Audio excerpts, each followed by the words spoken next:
Hello दोस्तों, मेरा नाम हरुटो है और मैं जापान के एक शहर नागोया का रहने वाला हूं। अब मैं सबसे पहले आपको अपनी कुछ विशेष निजी जानकारियां देता हूं। मैं यहाँ अपनी वाइफ जूली और मेरा 12 साल का लड़का आरू के साथ एक किराए के घर में रहता हूं। मैं यहाँ एक प्राइवेट कंपनी में जॉब करता हूं और अब एक ऐसे घर की तलाश कर रहा हूं जिसे बेचा जा रहा हो। मतलब मैं एक घर खरीदना चाहता हूं जो डिजाइन में थोड़ा अच्छा हो और मुझे किफायती कीमत में मिल जाए। लेकिन मुझे यहाँ ऐसा एक भी घर मिल ही नहीं रहा। कुछ घर जो मुझे पसंद तो आते हैं लेकिन उसकी कीमत कुछ ज्यादा ही होती है, और कुछ घर के मालिक जो मुझे अपना घर सस्ते में बेचना तो चाहते हैं पर वो घर मुझे पसंद ही नहीं आते, क्योंकि उन घरों के मरम्मत के काम करवाने में ही मेरे बहुत खर्चे बढ़ जाएंगे। इसलिए मैं वो घर खरीदना ही नहीं चाहता। मैं यहाँ पूरे 2 महीनों से घर की तलाश कर रहा हूँ, पर मुझे अब तक यहाँ मेरे मनपसंद का एक भी घर मिल ही नहीं पाया है जो बिकाऊ हो। मैंने तो पहले से ही सोच रखा है कि घर जब भी लूंगा तो अपने मनपसंद का ही लूंगा, क्योंकि इंसान अपने जीवन की सारी कमाई लगाकर एक घर को खरीद पाता है, और वो घर भी थोड़े अच्छे ना हो तो फिर ऐसे घर को खरीदने का क्या फायदा। ऐसे ही जब मैं एक दिन काम पे गया हुआ था, मैं पूरे दिन ड्यूटी किया और शाम को वापस आते वक्त मैं एक प्रॉपर्टी डीलर से मिलने चला गया, क्योंकि उसने ही मुझे कॉल करके मिलने के लिए बुलाया था। उसका कहना था कि मेरे पास एक ऐसा घर है जो तुम्हें 100% पसंद आएगा और वो घर तुम्हें सही कीमत में मिल जाएगा। इसलिए मैं भी उससे मिलने के लिए जा रहा हूं। कुछ ही देर में मैं उस प्रॉपर्टी डीलर के बताए गए एड्रेस पे पहुंच गया था, और तब वो मुझे अपने फोन में एक घर का फोटो दिखाते हुए कहने लगा, ये घर देखो, ये घर तुम्हें कैसा लगा? कल तुम मेरे साथ चलना, मैं तुम्हें सामने से घर दिखा दूंगा। फिलहाल तुम फोन में फोटो देखो और देख के बताओ कि ये घर तुम्हें पसंद है या नहीं। मैं भी जब उसके फोन में उस घर का फोटो देखा तो सच बताऊं तो वो घर मुझे पहले नजर में बहुत ज्यादा पसंद आ गया। मैं उस प्रॉपर्टी डीलर से कहने लगा, इस घर की कीमत क्या होगी? तो उस प्रॉपर्टी डीलर ने जो कीमत बताया उसे सुन मैं बहुत ज्यादा खुश हो गया। उस घर के हिसाब से उसने बहुत ही कम कीमत बताया था, लेकिन मैं भी उस प्रॉपर्टी डीलर से बात पक्की नहीं करना चाहता था। मैं उससे कहने लगा, देखिए, पहले मैं इस घर को देखना चाहूंगा, इस घर को सामने से देखूंगा, उसके बाद ही मैं आपको बताऊंगा कि ये घर मुझे पसंद है या नहीं। तब उस प्रॉपर्टी डीलर का कहना था, फोटो में ये घर तुम्हें कैसा लगा? फोटो में ये घर तुम्हें पसंद है या नहीं? तब मैं भी उनसे कहने लगा, देखिए, फोटो में तो ये घर मुझे बहुत ही ज्यादा पसंद है, लेकिन फिर भी मैं सामने से इस घर को देखना चाहूंगा, उसके बाद ही मैं आपको कुछ कह पाऊंगा कि मैं ये घर खरीदना चाहता हूं या नहीं। तब उस प्रॉपर्टी डीलर का कहना था, ठीक है, फिर कल चलना, वैसे भी कल संडे है, तुम्हारा भी छुट्टी रहेगा, कल चलना, तुम कल मेरे साथ चलना, मैं ये घर तुम्हें सामने से दिखा दूंगा। मैं भी मान गया था और फिर मैं अपने घर पहुंचा। मैं ये बात अपनी वाइफ जूली को बताया और वो भी इस बात को सुनकर बहुत ज्यादा खुश थी। वो मुझसे कहने लगी, देखिए, अगर वो घर आपको पसंद है तो वो घर हमारे हाथ से नहीं निकलना चाहिए। वैसे भी उस घर की कीमत उसने बहुत ही कम बताया है। मैं भी कहने लगा, हाँ, पहले मैं उस घर को एक बार सामने से देख लूं, उसके बाद मैं बात पक्की कर लूंगा। वो भी कह रही थी, ठीक है। रात काफी ज्यादा हो चुकी थी और हम भी सो गए। मेरी नींद खुली सुबह के लगभग 6:30 बजे के करीब। मैं जगते ही फटाफट फ्रेश हो गया और दिन के लगभग 9:30 बजे के करीब मैं खाना खाकर उस प्रॉपर्टी डीलर से मिलने चला गया। वो प्रॉपर्टी डीलर भी तैयार था। हम उसकी कार में बैठे और फिर उस घर की ओर बढ़ चले। कुछ ही देर में हम उस घर तक पहुंच आए थे, और जब मैं कार के गेट को खोल कार से बाहर निकला और जब मेरी नजर पड़ी उस घर के ऊपर तो मैं उसे देखता ही रह गया। ये घर था इतना ज्यादा सुंदर। सफेद रंग के पेंट से रंगा हुआ ये घर देखने में बहुत ही ज्यादा आलीशान था। उस घर के चारों तरफ 4 दीवारी बनाई गई थी और उस 4 दीवारी के अंदर था वो घर। वहां उस 4 दीवारी के दरवाजे पे, जिसे पार करके हम उस 4 दीवारी के अंदर जाते और उस घर तक पहुंचते, वहां उस चार दीवारी के दरवाजे के बगल में एक लोहे का टेम्पलेट जो दीवार पे चिपकाया गया था, उसमें लिखा हुआ था येलो हाउस। येलो हाउस यहाँ ये बड़े बड़े अक्षरों में लिखा गया था। और मैं उस प्रॉपर्टी डीलर से कहने लगा, ये इस टेम्पलेट में येलो हाउस क्यों लिखा हुआ है? क्या इस घर के पिछले मालिक का नाम येलो था? तब वो मुस्कुराते हुए कहने लगा, अरे नहीं नहीं, इस घर के पिछले मालिक का नाम येलो नहीं था, बल्कि इस घर का ही नाम येलो हाउस है। मैं भी उससे कहने लगा, क्या इस घर का नाम येलो हाउस है? लेकिन ये घर तो सफेद है, दिखने में सफेद है, फिर इस घर का नाम येलो हाउस क्यों है? तब वो कहने लगा, अब है तो है, मैं इसमें क्या कर सकता हूं? पहले जो मालिक यहाँ इस घर में रह रहा था उसने ही ये टेम्पलेट यहाँ दीवार पे लगाया है। चलो चार दीवारी के अंदर चलो, मैं तुम्हें ये घर दिखाता हूं। फिर मैं भी उस चार दीवारी को पार कर चार दीवारी के अंदर आ गया था। यहाँ चार दीवारी के अंदर जैसे गार्डन सा बनाया गया था, जमीन पे छोटे छोटे हरे भरे घास, इसी के साथ कई सारे रंग बिरंगे फूल के पौधे जो यहाँ जमीन पे लगे हुए थे।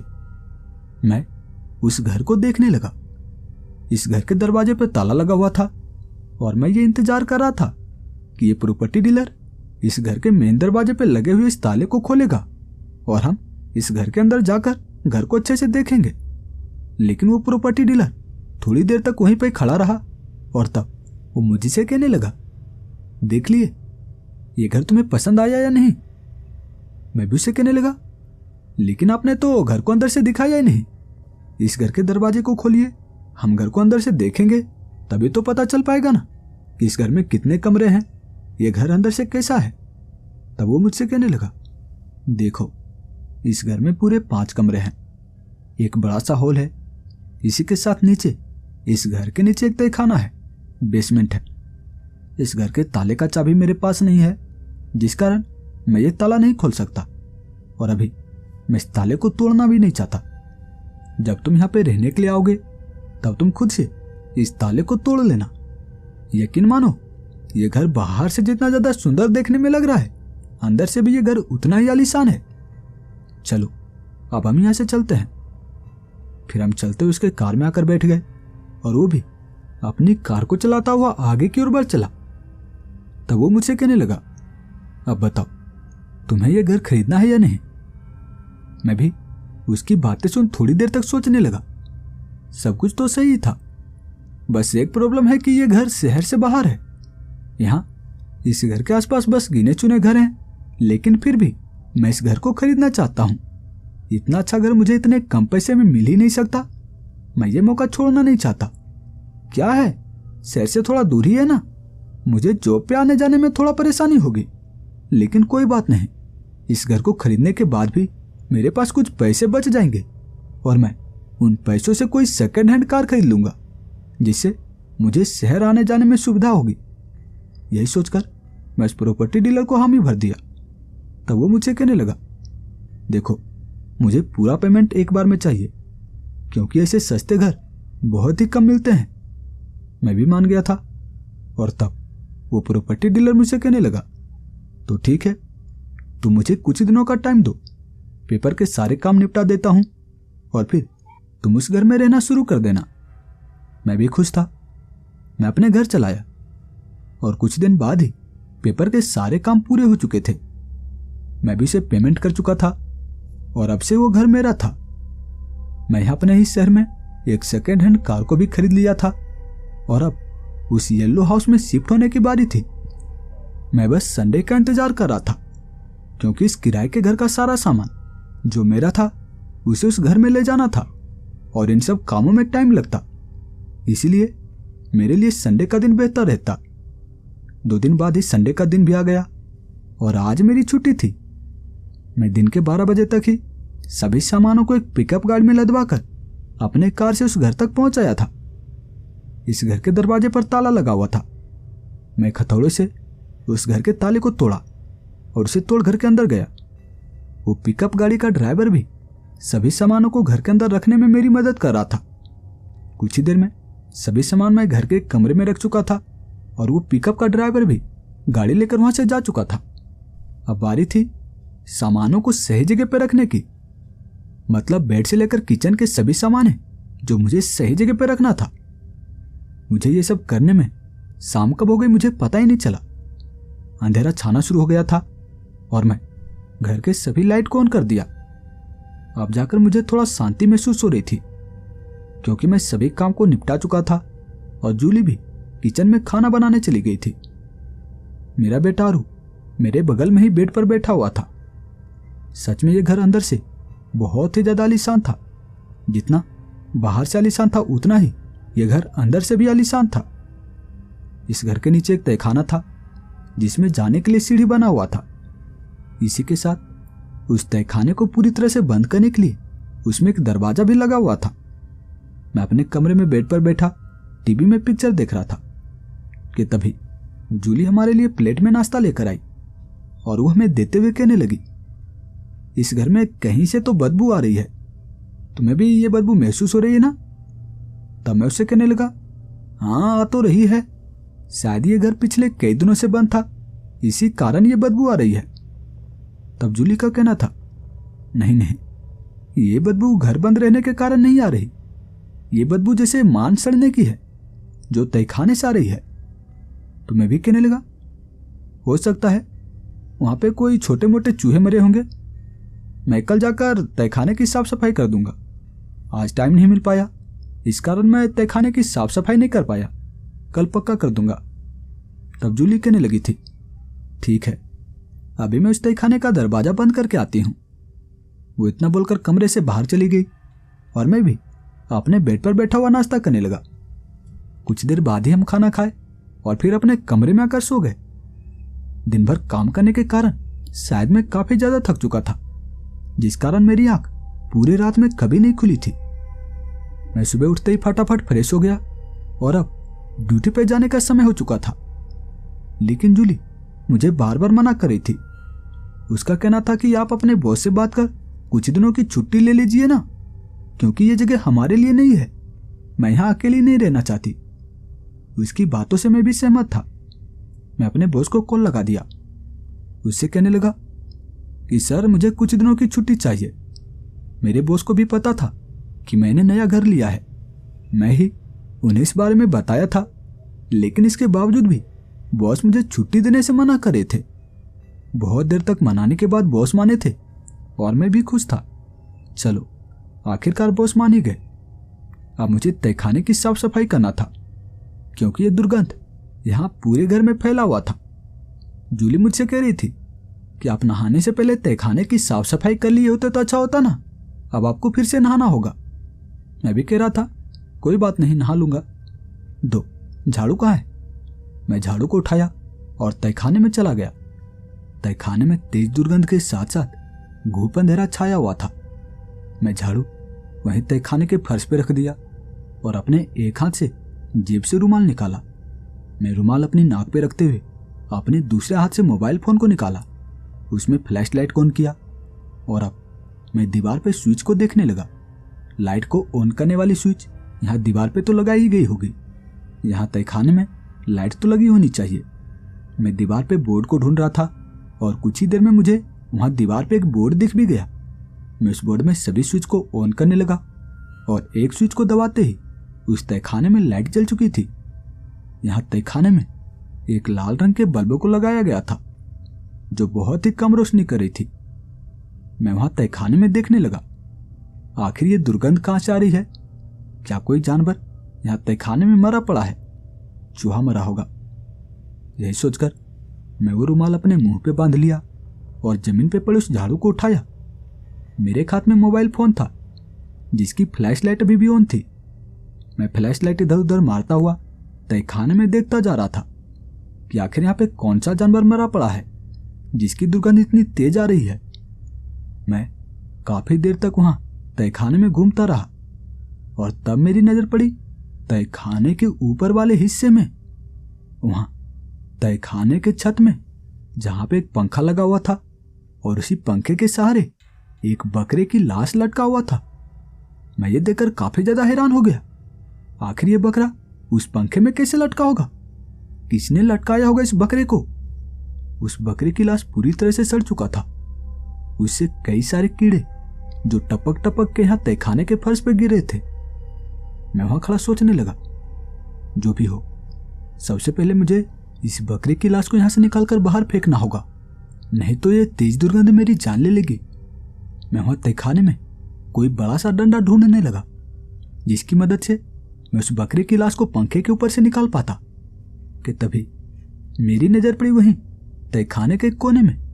वहां कोने में फर्श को साफ करने वाला एक ब्रश रखा हुआ था, जिसके पीछे प्लास्टिक का एक लंबा सा डंडा लगा हुआ था। मैं उस ब्रश को उठाया और उस ब्रश के पीछे लगे उस डंडे की मदद से पंखे के ऊपर से बकरे की लाश को नीचे गिराने की कोशिश करने लगा।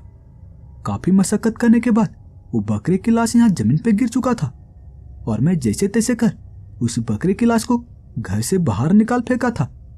जूली मुझसे पूछ रही थी, क्या था जिससे अभी आप घर से बाहर फेंक कर आए हो? मैं उसे कुछ बताना नहीं चाहता था। मैं उसे कह दिया, वो तहखाने में बहुत सारे कचरे थे, इसी के साथ एक चूहा मरा पड़ा था, मैं उसे भी घर से बाहर फेंक कर आया हूं। मैं इतना बोलते हुए फिर से तहखाने में आ गया और तहखाने की फर्श को साफ करने लगा। मुझे साफ सफाई का काम करते करते शाम के लगभग 3 बज चुके थे। मैं फटाफट नहा धोकर फ्रेश हो गया और मैं सोचने लगा, चलता हूं, यहाँ हमारे घर के आसपास और भी कई घर हैं, मैं उन घरों के लोगों से जाकर बात करता हूँ, देखता हूँ कि आखिर हमारे पड़ोसी कैसे हैं। मैं यही सोचकर अपने घर से बाहर निकल गया और टहलता हुआ वहां के एक घर तक पहुंचा। ये घर मेरे घर से कुछ ही दूरी पर था और मैं बार बार उस घर के आसपास चक्कर लगाए जा रहा था। मैं सोच रहा था कि इस घर से कोई तो बाहर आए जिससे मैं बात कर पाऊं, कि तभी उस घर से एक बुजुर्ग व्यक्ति बाहर आए और वो मुझसे कहने लगे, क्या हुआ बेटा, तुम बार बार मेरे घर के आसपास चक्कर क्यों लगाए जा रहे हो? तब मैं उनसे कहने लगा, अंकल शाम का समय है, चलिए हम घूम कर आते हैं। तब वो बूढ़े अंकल भी कहने लगे थे, चलो, मुझे भी शाम के वक्त घूमने का बहुत शौक है, मैं हर रोज अकेला अकेला ही घूमा करता था, लेकिन आज तुम आए हो, मैं तुम्हारे साथ ही घूम लूंगा। फिर हम दोनों चलते हुए आगे की ओर बढ़ चले थे। तब मैं उस बूढ़े अंकल से कहने लगा, अंकल मैं आपका नया पड़ोसी हूँ, वो जो येलो हाउस है ना, वो मेरा है, मैंने उस घर को खरीदा है। तब वो बूढ़े अंकल मेरी इस बात को सुनकर अपनी जगह पर खड़े हो गए और वो मेरी ओर देखते हुए कहने लगे, क्या तुमने उस येलो हाउस को खरीदा है? तुम्हें पता नहीं है क्या, वो घर हॉन्टेड है, वहां पे अब तक 3 परिवार वालों की मौत हो चुकी है, उस घर में कई सारे भूत प्रेतों का निवास है। उनकी बातें सुन मैं हंस पड़ा था। मैं उनसे कहने लगा, क्या अंकल आज के समय में आप भूत प्रेत की बातें कर रहे हैं? तब उनका कहना था, तुम हंस रहे हो, लेकिन तुम मेरा यकीन मानो, उस घर में अब तक 3 परिवार वालों की मौत हुई है। उस घर में जो भी रहता है वो पागल हो जाता है, पता नहीं उसे क्या होता है, वो इंसानों को मारने की कोशिश करता है। तुम्हें पता है इस घर के पिछले मालिक के साथ क्या हुआ था? मैं तुम्हें बताता हूं। उस घर का पिछला मालिक, जो कि बहुत ही सीधा साधा इंसान था, प्रत्येक दिन ड्यूटी करता था और अपने पत्नी के साथ उस घर में रहता था, लेकिन पता नहीं उसे क्या हुआ, वो अचानक से इंसानों को मारने की कोशिश करने लगा। उसने 3 इंसानों को मारा था, गला रेत कर 3 इंसानों को मारा था, और फिर एक दिन अचानक उसने अपने आप को ही मार डाला।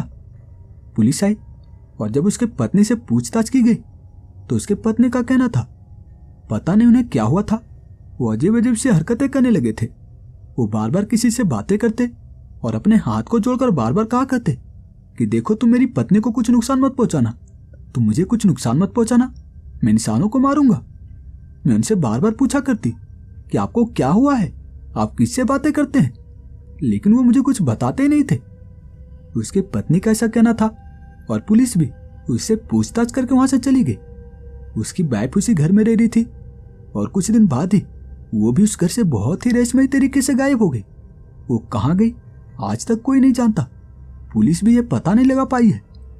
वो बूढ़े अंकल मुझसे ऐसा कह रहे थे और मैं उनसे कहने लगा, देखिए अंकल, वो जो कातिल था ना, जो इंसानों को मारा था और जिसने खुद से अपने आप को मार डाला, वो सच में कोई पागल होगा और उसकी पत्नी वो कहीं चली गई होगी, किसी नए आशिक के साथ भाग गई होगी।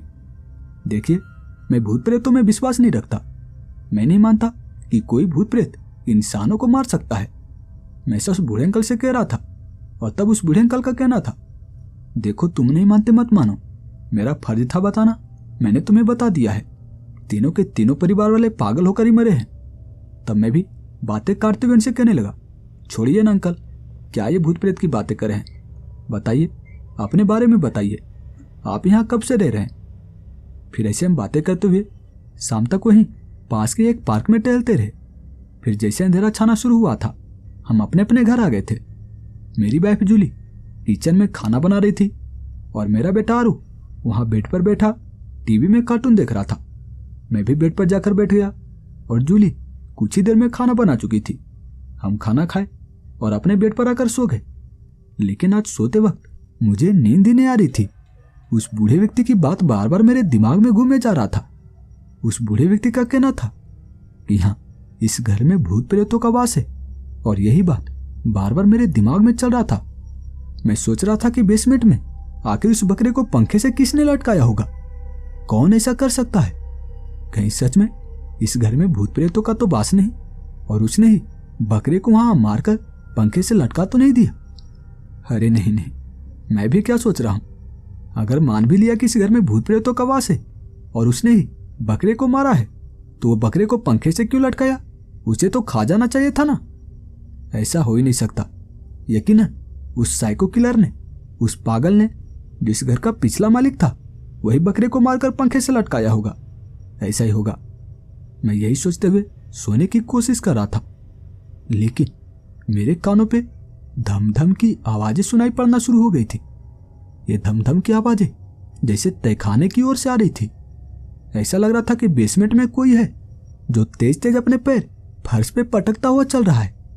मैं उन आवाजों को गौर से सुनने की कोशिश करने लगा और तब मुझे पता चला, इन धम-धम की आवाजों के साथ किसी के फुसफुसाने की आवाज भी आ रही थी। और मैं समझ नहीं पा रहा था, हमारे अलावा आखिर घर में और कौन है? बेसमेंट में कौन है जो फुसफुसा रहा है? कौन है जो चल रहा है? क्या मुझे जाकर देखना चाहिए? बेसमेंट में चलकर देखना चाहिए? मैं अपने बेड पर से उठ खड़ा हुआ और अपने कदम बेसमेंट की ओर बढ़ाने लगा। मैं बेसमेंट के पास पहुंचा और मैंने देखा कि बेसमेंट का दरवाजा खुला हुआ था। बेसमेंट के अंदर लाल रंग की लाइट जल रही थी और मैं अपने फोन में फ्लैश लाइट को जला लिया, क्योंकि उस लाल रंग के मध्यम सी लाइट में मुझे कुछ साफ साफ दिखाई नहीं पड़ता। मैं चलता हुआ बेसमेंट की सीढ़ी पे पहुंचा और वहां से बेसमेंट में झांककर देखने लगा कि आखिर कौन है जो बेसमेंट में फुसफुसा रहा है। लेकिन जैसे ही मैं सीढ़ी पे आया था, अब ये फुसफुसाहट की आवाजें भी आना बंद हो गई थी। मैं बेसमेंट में झांककर देख रहा था, लेकिन बेसमेंट में कोई नहीं था। मैं समझ नहीं पा रहा था, वो फुसफुसाहट की आवाजें तो यही से आ रही थी। यहाँ बेसमेंट में अगर कोई होता तो वो गायब कहाँ हो जाता? यहाँ बेसमेंट से बाहर जाने का रास्ता बस यही एक है, ये सीढ़ी है और यहाँ से भी कोई बाहर तो गया ही नहीं। तो फिर वो फुसफुसाहट की आवाजें कहाँ से आ रही थी? मैं वहीं बेसमेंट के सीढ़ी पे खड़ा बेसमेंट में देखे जा रहा था, लेकिन वहां कोई नहीं था। मैं सोचने लगा, शायद ये मेरा भ्रम होगा। चलता हूं, जाकर सो जाता हूं। मैं यही सोचकर तहखाने से बाहर निकलने के लिए पीछे पलटा ही था कि तभी वहां मेरे पीछे तहखाने से काफी तेज धम की आवाज आई थी। ऐसा लगा था कि जैसे वो छत से लटका हुआ पंखा जमीन पे टूट कर गिरा है। मैं झट से पीछे पलटा। मैं उस पंखे को देखने लगा, लेकिन वहां सब कुछ नॉर्मल था। वो पंखा छत से लटका हुआ था और मैं समझ नहीं पा रहा था कि आखिर वो धमकी आवाजें कहां से आई। कि तभी मेरी नजर पड़ी वहां फर्श के ऊपर। उस पंखे के ठीक नीचे का फर्श टूटा हुआ था।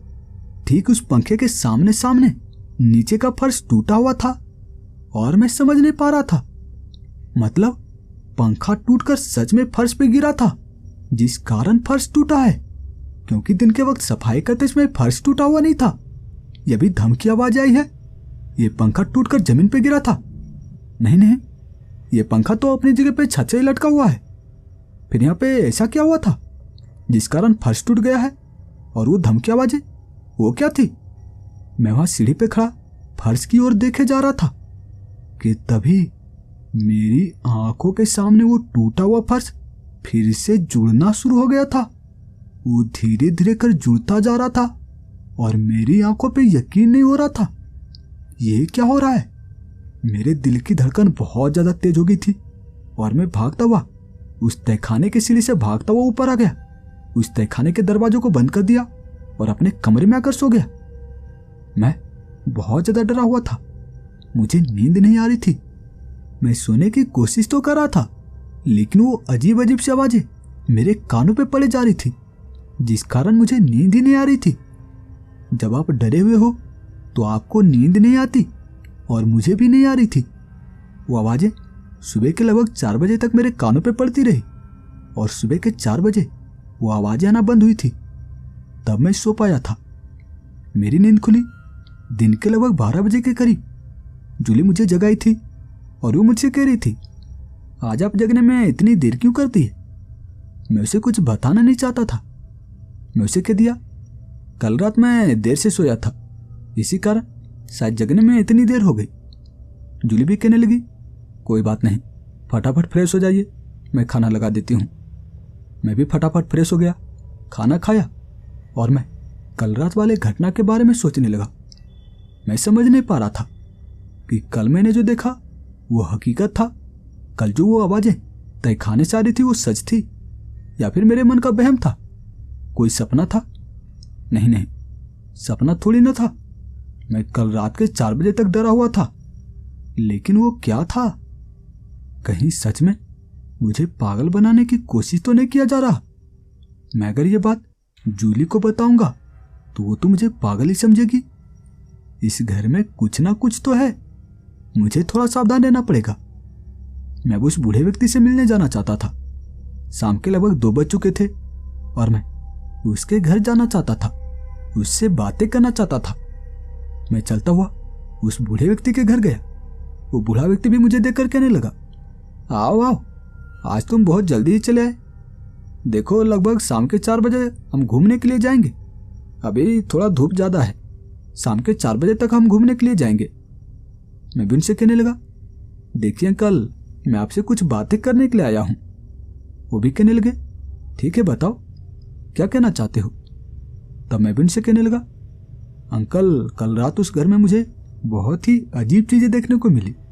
मेरे साथ ऐसी घटना घटी जो असाधारण थी। तब वो बूढ़े अंकल मुझसे कहने लगे थे, बेटा, मैंने तुमसे तो पहले ही कहा है कि वो घर हॉन्टेड है, उस घर में भूत प्रेतों का निवास है। देखो, शायद तुम्हें पता नहीं है, लेकिन वो घर असल में कब्रिस्तान पे बना हुआ है। वो जो तुम्हारे घर के चारों तरफ बड़े से एरिया में बाउंड्री है, 4 दीवारी है, वो असल में कब्रिस्तान की 4 दीवारी है। देखो, मैं तुमसे यही कहना चाहूंगा कि अगर हो सके तो तुम जल्दी से जल्दी उस घर को खाली कर दो। वो अंकल मुझसे ऐसा कह रहे थे और मैं उनसे कहने लगा, अंकल, मैं अपने जीवन की सारी कमाई लगाकर उस घर को खरीदा हूं, मैं उस घर को ऐसे छोड़ नहीं सकता। तब वो अंकल मुझसे कहने लगे थे, तुम्हारी मर्जी, मैंने तो तुमसे कह दिया है कि वो घर हॉन्टेड है, तुम सोच लो तुम्हें क्या करना है। चलो, शाम होने को है, हम घूमने चलते हैं। फिर हम दोनों घूमने के लिए वहीं पास के एक गार्डन में चले गए और कुछ देर तक वहां पे बैठे बातें करते रहे। फिर अंधेरा होते ही हम अपने घर आ गए। जूली खाना बना रही थी और मैं अपने बेड पर जाकर लेट गया था। कुछ ही देर में जूली खाना बना चुकी थी। हम खाना खाए और अपने कमरे में जाकर सो गए। आज मेरी आंख कब लग गई मुझे पता ही नहीं चला। मेरी आंख खुली रात के लगभग 12 बजे के करीब, जब मुझे ऐसा लग रहा था कि मेरी छाती पे कोई बैठा हुआ है। मेरा छाती काफी भारी भारी सा लग रहा था, और जब मेरी आंख खुली और मैंने जो देखा उसे देखकर मेरे पसीने छूटना शुरू हो गए। मेरे छाती पे कोई बच्चा बैठा हुआ था और इसका चेहरा पूरी तरह से सफेद था, इसकी आंखें सुर्ख लाल, और वो बच्चा मेरी ओर घूरे जा रहा था। वो मेरे छाती पे बस बैठा हुआ था और मैं उसे दूर भगाने की कोशिश कर रहा था। मैं उसे अपने छाती पर से नीचे गिराने की कोशिश कर रहा था, लेकिन तभी मेरे कानों पे किसी के गुर्राने की आवाज सुनाई पड़ी। जब मैं अपने सर घुमाकर देखा तो मैंने देखा कि वहां मेरे सर के बगल में काले कपड़े में 2 व्यक्ति खड़ा था। इसके भी चेहरे पूरी तरह से सफेद थे और आंखें पूरी तरह से लाल। ये दोनों भी मुझे लगातार घूरे जा रहा था और मैं समझ नहीं पा रहा था कि आखिर ये मेरे साथ करना क्या चाहते हैं। ये मुझे कुछ नुकसान नहीं पहुंचा रहे। ये भूत है, मुझे पता है, क्योंकि इंसान ऐसे नहीं दिखते। इंसानों के चेहरे सफेद नहीं होते, उनकी आंखें लाल नहीं होती। यकीनन ये भूत प्रेत ही हैं। लेकिन ये मुझे कुछ नुकसान क्यों नहीं पहुंचा रहे। मैं ये सोच ही रहा था कि तभी वो काले कपड़े वाला भूत जो मेरे सर के बगल में खड़ा था वो मुझसे कहने लगा, देखो तुम्हें इंसानों को मारना होगा। बाहर जो इंसान घूमते हैं, तुम्हें जो भी इंसान दिखाई पड़े तुम्हें उसे मारना होगा, वरना मैं तुम्हारे बीवी और तुम्हारे बच्चे को जान से मार डालूंगा और अंत में तुम्हें भी मारकर तुम्हारा खून पी जाऊंगा। वो भूत मुझसे ऐसा कह रहा था और मैं उससे कहने लगा, क्या क्या क्या मुझे इंसानों को मारना होगा? तब वो कहने लगा, हाँ, वरना मैं तुम्हारी बीवी और तुम्हारे बच्चे को जान से मार डालूंगा। मैं उस भूत के आगे हाथ जोड़ते हुए कहने लगा था, देखिए मैं किसी इंसान को नहीं मार सकता, मुझे खून देखते ही डर लगता है, मैं ये नहीं कर सकता। तब वो भूत कहने लगा था, तो फिर तुम मरो, तुम्हारे बीवी बच्चे मरेंगे, मैं उन्हें मारकर उनका खून पी जाऊंगा। देखो अगर तुम अपने परिवार वालों की जान बचाना चाहते हो, अपनी जान बचाना चाहते हो, तो तुम्हें इंसानों को मारना ही होगा। वो मुझसे ऐसा कह रहा था और मैं उसके आगे गिड़गिड़ाते हुए कहने लगा, देखो मैं किसी को नहीं मारने वाला, मैं किसी को मार ही नहीं सकता। मेरे इतना कहते ही वो बच्चे का भूत जो मेरे छाती पर बैठा हुआ था वो छलांगे मारकर मेरे बेटे के सर के पास जाकर बैठ गया था और वो अपना दांत मेरे बेटे के शरीर में गड़ाना चाहता था, मेरे बेटे के गले में गड़ाना चाहता था। मैं ये देखते ही उस भूत के आगे हाथ जोड़ते हुए कहने लगा, देखो मेरे बेटे को कुछ मत करना, मेरे बीबी को कुछ नुकसान मत पहुंचाना, मैं आपकी बात मानने के लिए तैयार हूं। देखो मैं इंसानों को मारने के लिए तैयार हूं। तब वो भूत हंसते हुए कहने लगा था, तो फिर ठीक है, कल से ही तुम्हें जो भी इंसान दिखे तुम्हें उसे मारना होगा। तुम्हें दिन में कम से कम 3 इंसानों को मारना है। हम बहुत दिनों से खून के प्यासे हैं। अगर तुम अपनी जान और अपने परिवार वालों की जान बचाना चाहते हो तो तुम्हें दिन में कम से कम 3 इंसानों को मारना ही होगा। ये लो चमचमाता हुआ हथियार। वो अपने हाथ में एक चमचमाता हुआ चाकू को पकड़ा हुआ था और वो मुझे देते हुए कहने लगा, ये लो, ये रहा वो चमचमाता हुआ हथियार। और हाँ, एक बात का ध्यान रखना, अगर मुझे हर रोज खून नहीं मिला तो तुम्हारे परिवार वालों की मौत होगी। वो इतना बोलकर वहां से गायब हो गया था और उसके साथ ही वो जो बच्चे का भूत था और वो औरत का भूत वो भी गायब हो गई थी।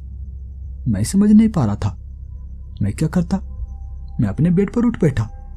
मैं अपनी बीवी और अपने बच्चे को जगाने लगा। मैं उसे जगाया और मैं अपनी बीवी से कहने लगा, चलो हमें भी इस घर से बाहर निकलना होगा, हम इस घर में नहीं रह सकते। तब मेरी वाइफ मुझसे पूछ रही थी, क्या हुआ, हम इतने अच्छे तो सो रहे थे, आपने हमें क्यों जगाया? मैं उसे कह रहा था, हमें इस घर से अभी के भी बाहर निकलना होगा, ये घर भूतों का बसेरा है। मेरी इस बात को सुनकर मेरी वाइफ जूली वो मुझसे कहना शुरू हो गई थी, आप कब से भूत प्रेतों पर विश्वास करने लगे? आप कैसी अनाप शनाप बातें किए जा रहे हो? मैं उसे कहने लगा, देखो अभी समझाने का समय नहीं है, अभी इस घर से बाहर निकलो। मैं जूली के हाथ को पकड़ उसे घर से बाहर की ओर खींचने की कोशिश कर रहा था और तब वो भी बेड पर से उठ खड़ी हुई थी। वो आरू को अपने गोद में उठा मेरे साथ चलते हुए घर से बाहर आ गई। हम अपने कार में आकर बैठ गए और मैं कार को काफी रफ्तार से शहर की ओर भगा दिया। मैं काफी तेजी से कार को चलाए जा रहा था और जूली मुझसे पूछ रही थी, क्या हुआ, आप कार को इतनी तेजी से क्यों भगा रहे हो? मैं भी उससे कहने लगा, वो घर भूतिया घर है, मुझे उस घर में भूत दिखा। वो भूत मुझसे ऐसा कह रहा था कि मैं तुम दोनों को जान से मार डालूं, मैं तुम्हें और अपने बेटे को जान से मार डालूं। देखो अब हम उस घर में नहीं रहने वाले, हम शहर में किराए के घर में रहेंगे। मैं ऐसा जूली से कह रहा था और जूली मुझसे कहने लगी, ये आप कैसी अनाप शनाप बातें कर रहे हो, मैं भी तो आपके साथ उसी घर में रह रही हूं ना, मुझे कोई भूत क्यों नहीं दिखा? मैं उससे कह रहा था, देखो भूत बस मुझे ही दिखता है, तुम लोगों को भूत नहीं दिखेगा, वो भूत मुझे तुम दोनों को मारने के लिए कहता है। जूली मुझसे कह रही थी, आपका दिमाग खराब हो गया है, चलिए गाड़ी घर की ओर मोड़िए। लेकिन मैं कार को काफी तेजी से शहर की ओर भगाया जा रहा था, लेकिन पता नहीं क्यों शहर आने का नाम ही नहीं ले रहा था। मैं लगभग आधे घंटे से कार को शहर की ओर भगाया जा रहा था, लेकिन शहर आने का नाम ही नहीं ले रहा था, जबकि मेरे घर से शहर बस 10 मिनट की दूरी पे है। मैं आधे घंटे से कार को काफी तेजी से शहर की ओर भगाया जा रहा था, लेकिन शहर आना तो दूर, शहर की जलती हुई लाइटें, वो भी मुझे दिखाई तक नहीं पड़ रही थी। मैं समझ नहीं पा रहा था आखिर मैं अपनी कार को किस रास्ते पे भगा रहा हूं। शहर आने का नाम नहीं ले रहा है।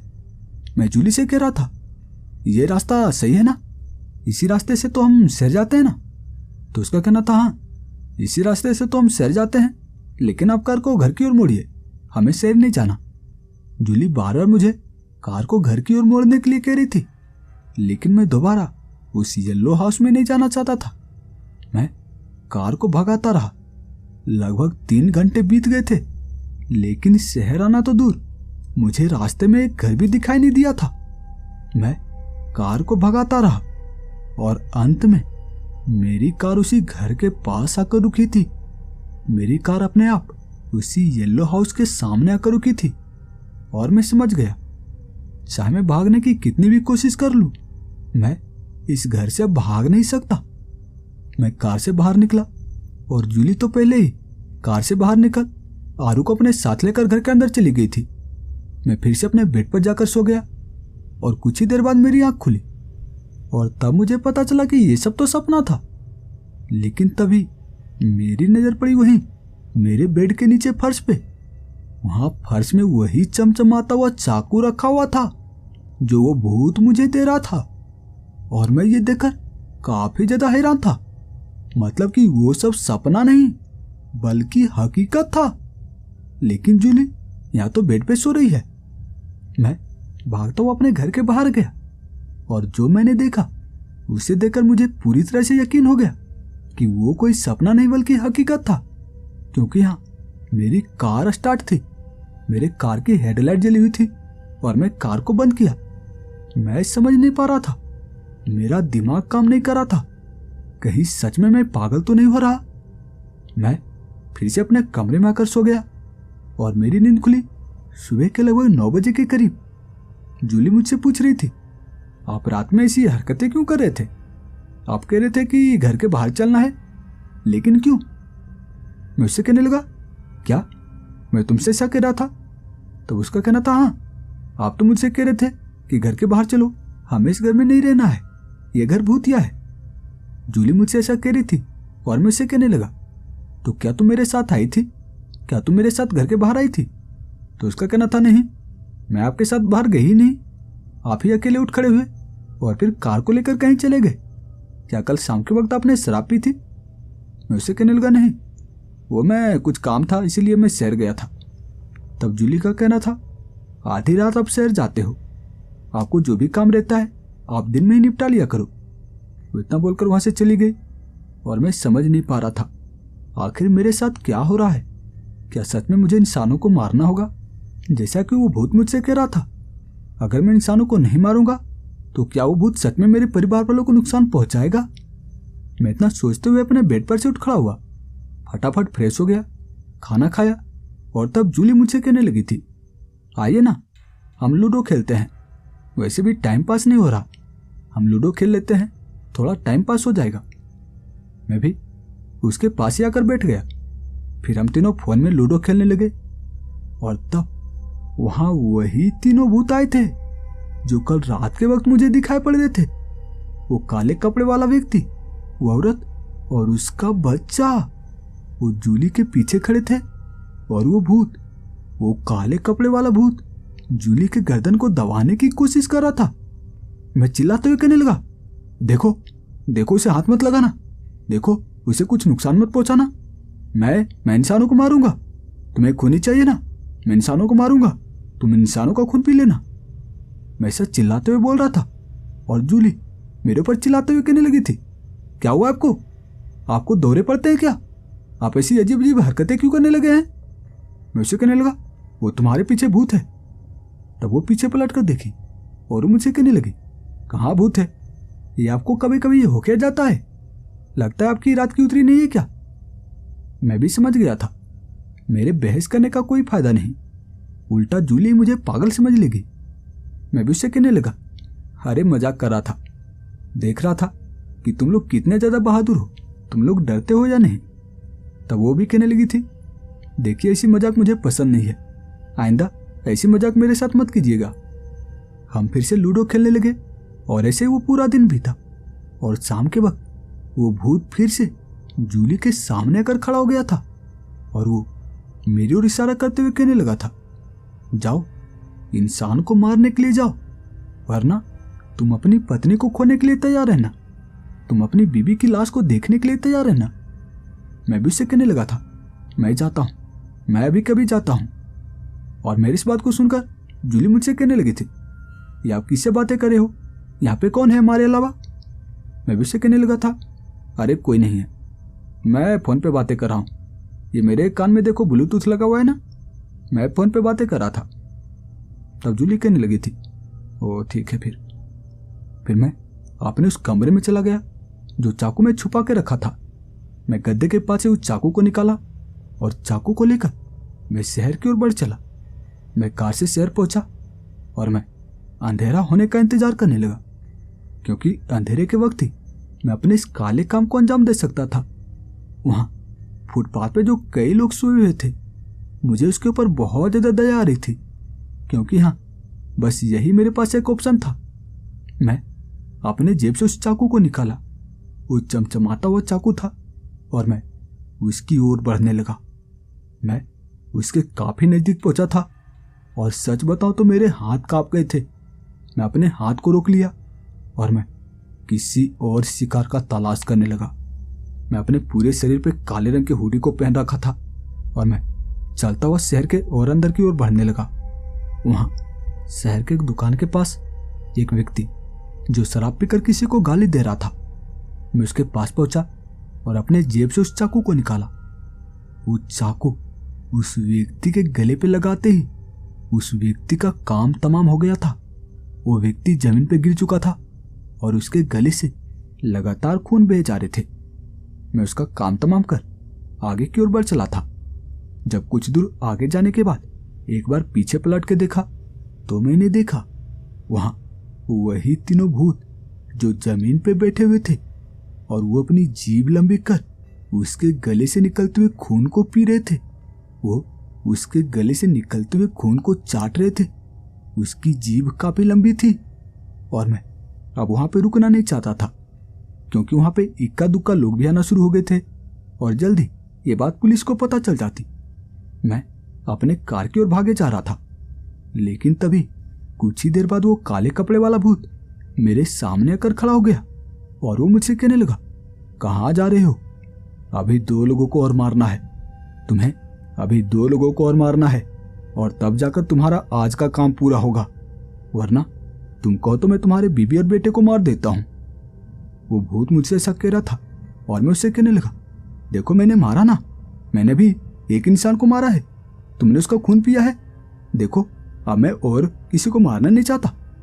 तब वो हंसते हुए कहने लगा, मारना तो पड़ेगा, नहीं तो जाकर मैं तुम्हारे बीबी और बेटे को मार दूंगा। मैं भी कहने लगा, देखो ऐसा मत करना, देखो मैं जा रहा हूं, देखो मेरे बीबी और बेटे को कुछ मत करना। मैं इतना बोलते हुए फिर से अपनी कार को लेकर वहीं पास के एक दूसरे शहर में पहुंचा। मैं वहां पे भी पूरे 2 लोगों का काम तमाम किया था और वहां पे भी वो भूत उन दोनों लोगों के खून को चाट रहा था।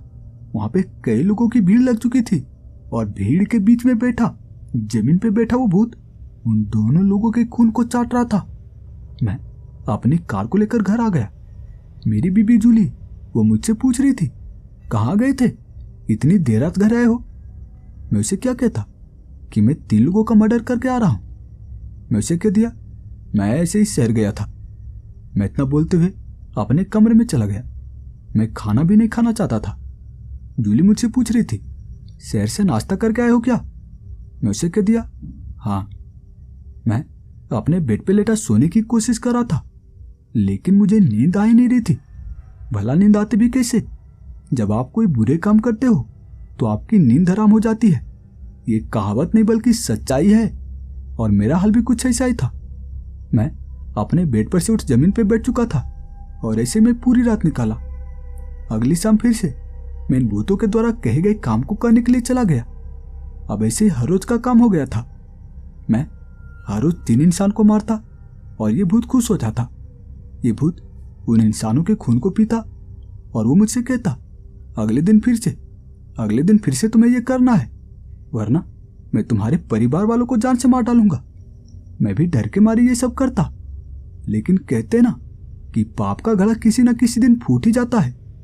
पुलिस वाले जो मुझे सीरियल किलर समझने लगे थे, पूरे शहर की पुलिस मेरे पीछे पड़ चुकी थी और एक दिन मैं पकड़ाया गया। मेरी काफी ज्यादा पिटाई की गई और फिर मुझे कोर्ट में पेश किया गया, लेकिन कोर्ट से मैं बच निकला। कोर्ट ने मुझे पागल करार देकर मुझे पागल खाने भेज दिया और आज मैं यहाँ पागल खाने में एक अलग सेल में बंद हूँ। यहाँ मेरे सर में हर रोज तरह तरह की मशीनें लगाई जाती है। मुझे काफी तेज बिजली के झटके दिए जाते हैं। लोग मुझे पागल समझते हैं।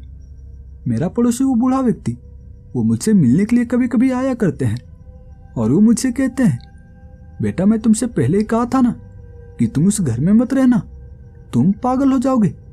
देखो तुम पागल हो ही गए ना। वो भी मुझे पागल समझते हैं, लेकिन सिर्फ मैं जानता हूं मैं पागल नहीं हूं। मेरी बीबी और बच्चे, मैं नहीं जानता कि वो कैसे होंगे। वो भूत मेरे बीबी और बच्चे को कुछ नुकसान तो नहीं पहुंचाया होगा। समय बीता और कुछ दिन बाद ही मेरा पड़ोसी वो बूढ़ा व्यक्ति वो मुझसे मिलने के लिए आया था और मैं उससे पूछने लगा, मेरे बीबी और बच्चे कैसे हैं? तो उसका कहना था, पता नहीं तुम्हारे बीबी और बच्चे कहाँ चले गए हैं, वो घर पूरी तरह से खाली है। मैं नहीं जानता कि तुम्हारे बीबी और बच्चे कहाँ चले गए, हो सकता है वो अपने मायके चली गई होगी। वो बूढ़े अंकल मुझसे ऐसा कह रहे थे और मैं उससे कहने लगा, लेकिन वो तो एक अनाथ है, फिर वो अपने मायके कैसे जा सकती है? कहीं वो भूत ने मेरे बीबी और बच्चे को मार तो नहीं दिया?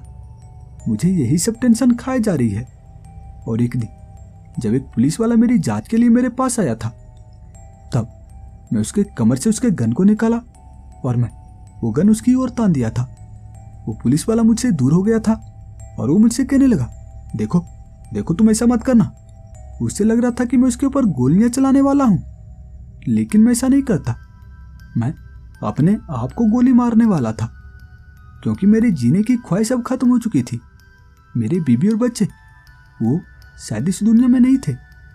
मैं उस गन को अपने सर के पास लाया और गोली चला दी। देखते ही देखते मेरी आंखें पूरी तरह से बंद हो गई।